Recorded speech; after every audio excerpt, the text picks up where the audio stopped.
sura ya 5 na mstari wake wa 8 hadi 11. Karibu msomaji. Bwana Yesu asifiwe. Bwana Yesu asifiwe mkutano. Amen. Efeso sura ya 5 mstari wa 18 hadi 11 inasema, kwa maana zamani ninyi mlikuwa giza, bali sasa mmekuwa nuru katika Bwana. Enendeni kama watoto wa nuru. 9 inasema, kwa kuwa tuna nuru ni katika wema wote na haki na kweli. 10 inasema, mkihakiki ninyi mpendaye Bwana. 11 inasema, wala msirikiane matendo yasiyo ya giza, bali mwekema. Amen.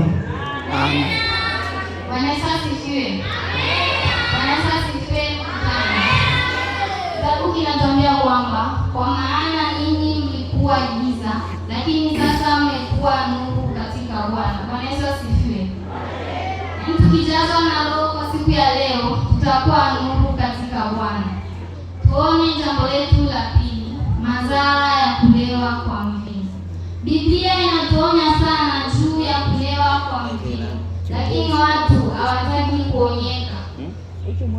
Hata wachungaji wanaonya na kukemea, lakini watu wanafanya mioyo yao kuwa migumu na kuwachukia wachungaji na kuhama kanisa na kutoroka makanisani. Bwana Yesu asifiwe.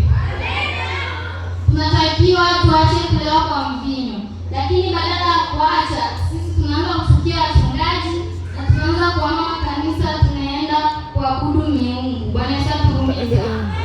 Bwana Yesu atuhurumie kanisa.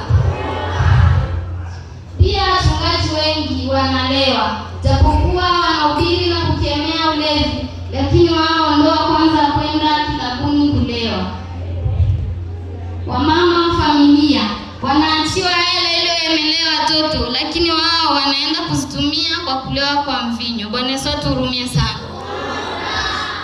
Hata waimbaji wa kwaya nao ndio wa kwanza kulewa. Tunawakuta kule vilabuni wanalewa na jioni wanakuja kanisani kutuimbia. Bwana Yesu atuhurumie sana. Na wababa wa maombi wanakesha na kutuombea na kutufungia vifungo, lakini baadaye wao ndo wanaenda tena kulewa. Bwana Yesu atuhurumie jamani. Watoto siku hizi hakuna pombe inayosema eti kwamba pombe inatakiwa kunywa kuanzia watoto wa juu ya miaka 18. Lakini sasa hivi hata mtoto wa miaka 10 anakunywa pombe. Bwana Yesu atuhurumie sana. Hata mabinti kabla hujaolewa unaanza kulewa. Unafikiri unaweza kupata mume mwema? Bwana Yesu atuhurumie sana. Hata wavulana nao wamekuwa na tabia hiyo ya kulewa. Sasa ukilewa na kama kuna binti anakupenda afu yeye anaimba kwaya, anapenda kanisa, unafikiri ataendelea kukupenda kweli? Bwana Yesu atuhurumie sana.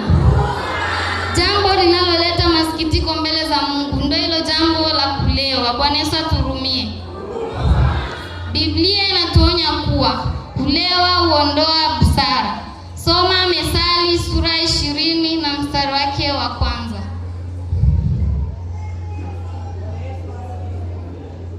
Bwana Yesu asifiwe mkutano.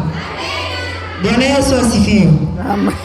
Tunasoma Methali 20:1 inasema, mvinyo huziaki, kileo huleta ugomvi, na akosaye kwa vitu hivyo hana hekima. Bwana Yesu asifiwe.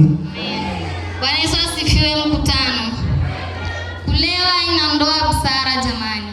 Kulewa magomvi na matusi. Tunaona walevi wengi mtaani ambao wanalewa na wanaanza kutukanana na kugombana. Bwana Yesu asifiwe. Kulewa huondoa hekima ya Mungu ambayo ameweka ndani yetu. Mungu ameweka hekima ndani yetu ili tuweze kumtumikia na tujazwe na Roho wake. Lakini sisi hiyo hekima tumeitumia kwenye kileo, yaani tumeitumia kwenye ulevi. Bwana Yesu